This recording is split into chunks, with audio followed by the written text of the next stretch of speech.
food insecurity will prevail. In the long term, is injurious to our national interests. Actually, one major problem, high cost of commodities, is a high cost of PMS and AGO and diesel.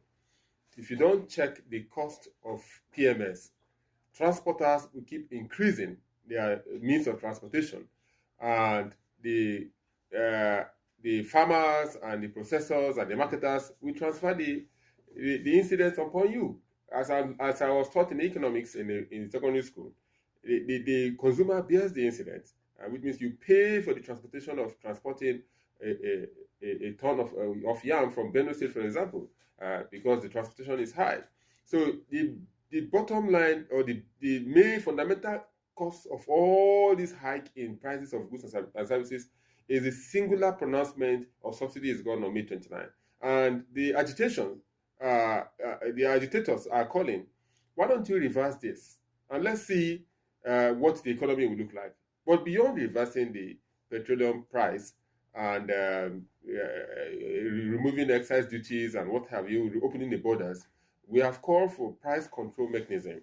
A loaf of bread is going for around 2,000, and if you are doing all these things and you don't have price control mechanism, that seller will keep selling his bread for 1,600 and 2,000, even though the government say that they've reduced, they are supplying wheat, they are reducing the custom duties and what have you. They will still sell it because nobody is telling them, oh, can't you consider government is doing this? So we need an instrument, or we need a strategy by government to ensure that the wholesalers and the retailers know when to step back a little and say, okay, this loaf of bread, let's go back to 1,000 naira. Let's go back to 800 naira because government said they provided this, and we have seen evidence.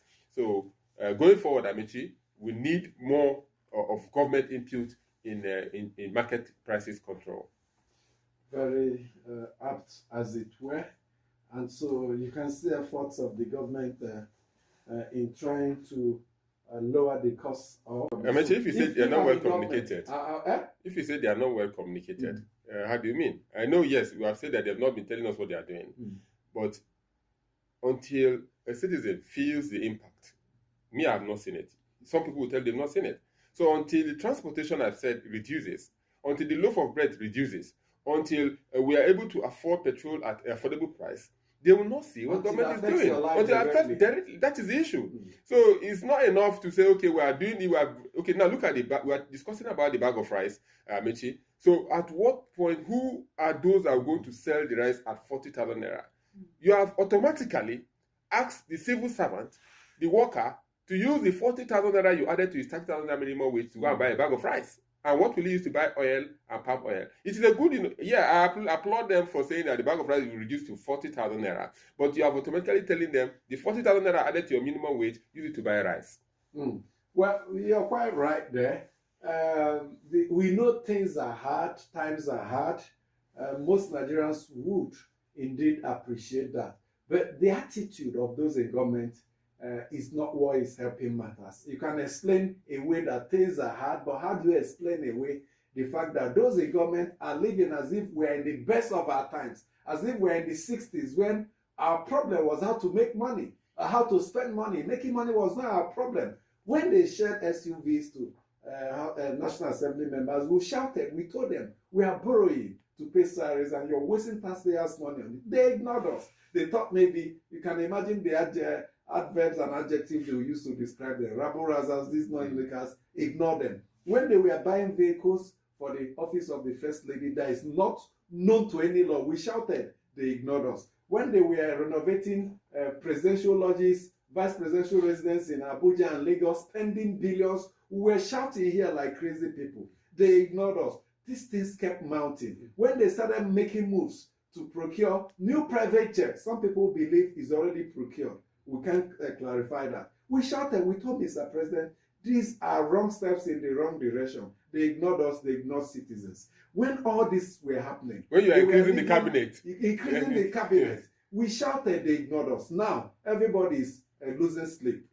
Both those in government are losing sleep. Nobody can find peace. National Assembly members have to rush back to Abuja. The security agencies have been deployed everywhere, even though some believe an opportunity for them to smile because a lot of budget will go into security and all that. And it's their bazaar. That is what I said earlier on. It's a bazaar period. So harvest period. Yeah, so indeed, I can imagine the flood of activities in the villa. All these things are avoidable.